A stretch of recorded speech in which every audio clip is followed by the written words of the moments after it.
नमस्कार दोस्तों, आज हम श्रीमद् भागवत गीता के 8वें अध्याय का श्रवण और मनन करेंगे। 8वां अध्याय अक्षर ब्रह्म योग।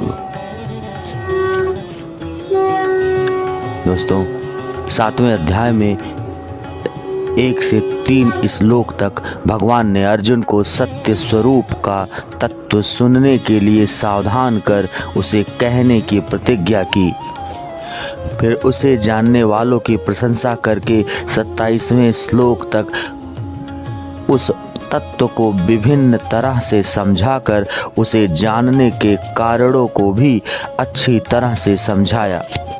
और आखिर में ब्रह्म, अध्यात्म, कर्म, अधिभूत, अधिदैव और अधियज्ञ सहित भगवान के समग्र स्वरूप को जानने वाले भक्तों की महिमा का वर्णन करके वह अध्याय समाप्त किया।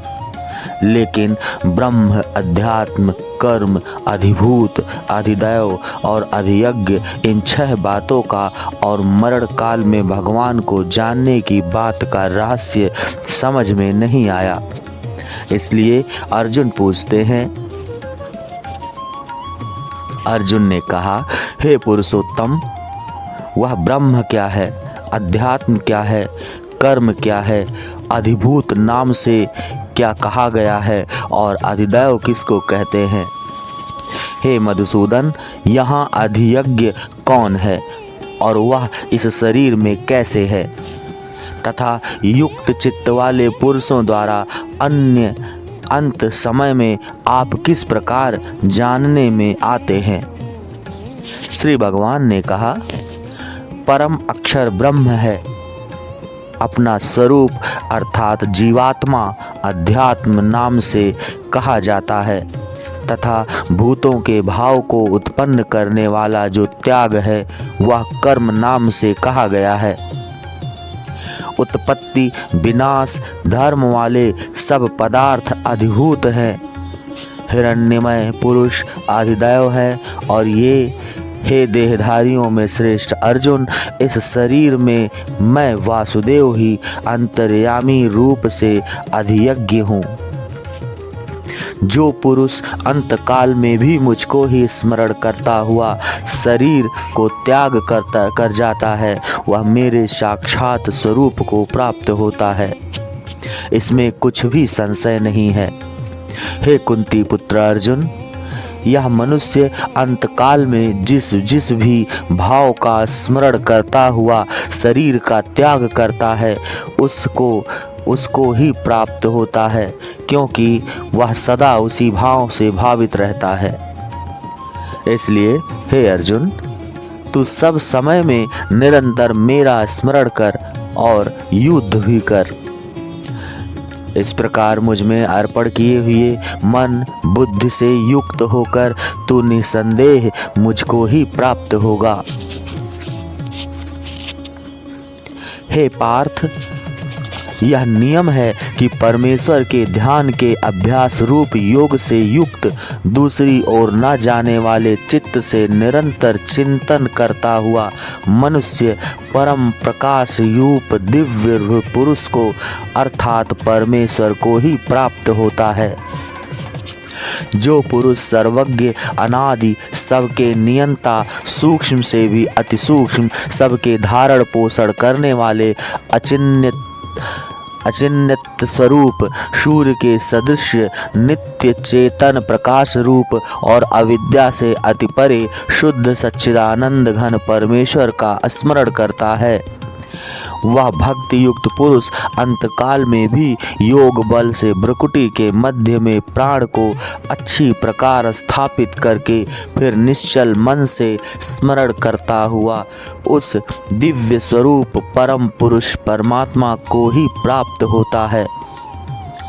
वेद के जानने वाले विद्वान जिस सच्चिदानंद घन रूप परम पद को अविनाशी कहते हैं, आसक्ति रहित यत्नशील सन्यासी महात्मा जन जिसमें प्रवेश करते हैं और जिस परम पद को चाहने वाले ब्रह्मचारी लोग ब्रह्मचर्य का पालन और आचरण करते हैं, उस परम पद को मैं तेरे लिए संक्षेप में कहता हूँ। सब इंद्रियों के द्वारा या सब इंद्रियों के द्वारों को रोककर तथा मन को हृदय देश में स्थित करके फिर उस जीते हुए मन के द्वारा प्राण को मस्तक में स्थापित करके परमात्मा संबंधी योग धारणा में स्थित होकर जो पुरुष ओम इस प्रकार एक अक्षर रूप ब्रह्म को उच्चारण करता हुआ और उसके अर्थ स्वरूप मुझ निर्गुण ब्रह्म का चिंतन करता हुआ शरीर को त्याग कर जाता है, वह पुरुष परम गति को प्राप्त होता है।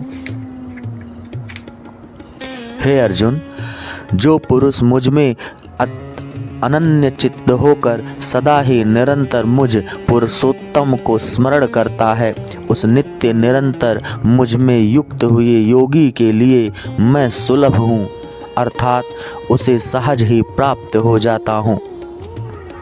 परम सिद्धि को प्राप्त महात्मा जन मुझको प्राप्त होकर दुखों के घर तथा क्षणभंगुर पुनर्जन्म को नहीं प्राप्त होते। हे अर्जुन, ब्रह्मलोक पर्यंत सब लोक पुनरावर्ती हैं, परंतु हे कुंती पुत्र, मुझको प्राप्त होकर पुनर्जन्म नहीं होता, क्योंकि मैं कालातीत हूँ और ये सब ब्रह्मादि के लोक काल के द्वारा सीमित होने से अनित्य हैं। ब्रह्म का जो एक दिन है उसको 1000 चतुर्युगी तक की अवधि वाला और रात्रि को भी 1000 चतुर्युगी तक की अवधि वाला जो पुरुष तत्व से जानते हैं, वो योगी जन काल के तत्व को जानने वाले हैं। संपूर्ण चराचर भूतगण ब्रह्म के दिन में प्रवेश काल में अव्यक्त में अर्थात ब्रह्मा के सूक्ष्म शरीर से उत्पन्न होते हैं और ब्रह्मा की रात्रि के प्रवेश काल में उस अव्यक्त नामक ब्रह्मा के सूक्ष्म शरीर में लीन हो जाते हैं। हे पार्थ, वह भूत समुदाय उत्पन्न होकर प्रकृति के वश में हुआ रात्रि के प्रवेश काल में लीन होता है और दिन के प्रवेश काल में फिर उत्पन्न होता है। उस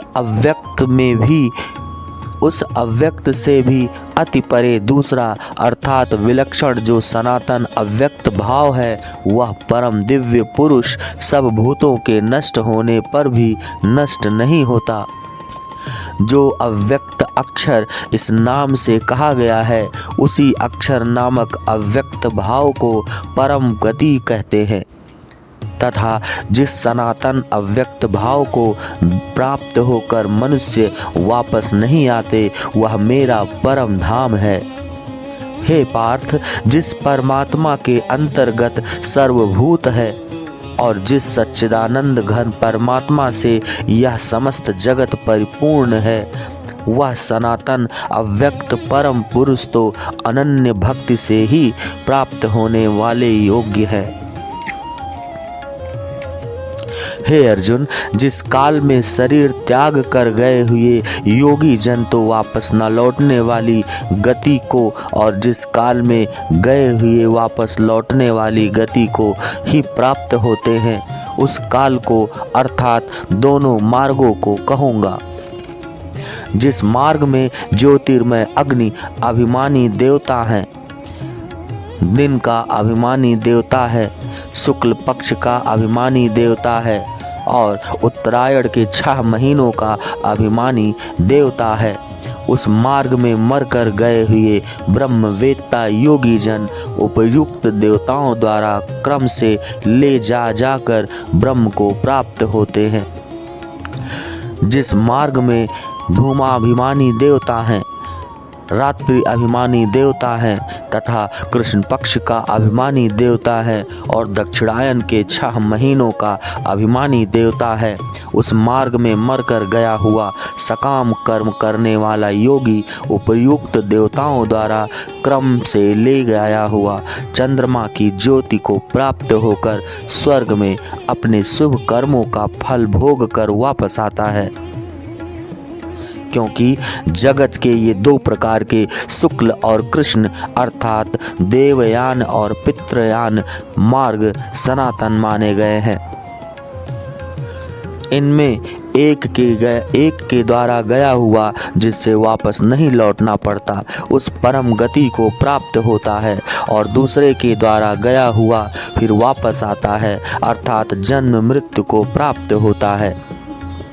हे पार्थ, इस प्रकार इन दोनों मार्गों को तत्व से जानकर कोई भी योगी मोहित नहीं होता। इस कारण हे अर्जुन, तू सब काल में समबुद्धि रूप योग से युक्त होकर अर्थात निरंतर मेरी प्राप्ति के लिए साधन करने वाला हो। योगी पुरुष इस रहस्य को तत्व से जानकर वेदों के पढ़ने में तथा यज्ञ तप और दानादि करने में जो पुण्य फल कहा गया है उन सब को निसंदेह उल्लंघन कर जाता है और सनातन परम पद को प्राप्त होता है।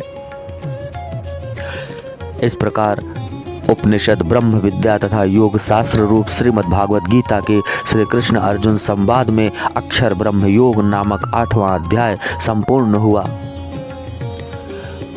साथियों, श्रीमद् भागवत गीता के अगले अध्याय का श्रवण और अध्ययन करने के लिए कृपया चैनल को सब्सक्राइब करें, लाइक करें और शेयर करें और कमेंट में जय श्री कृष्णा लिखें। जय श्री कृष्णा दोस्तों, धन्यवाद।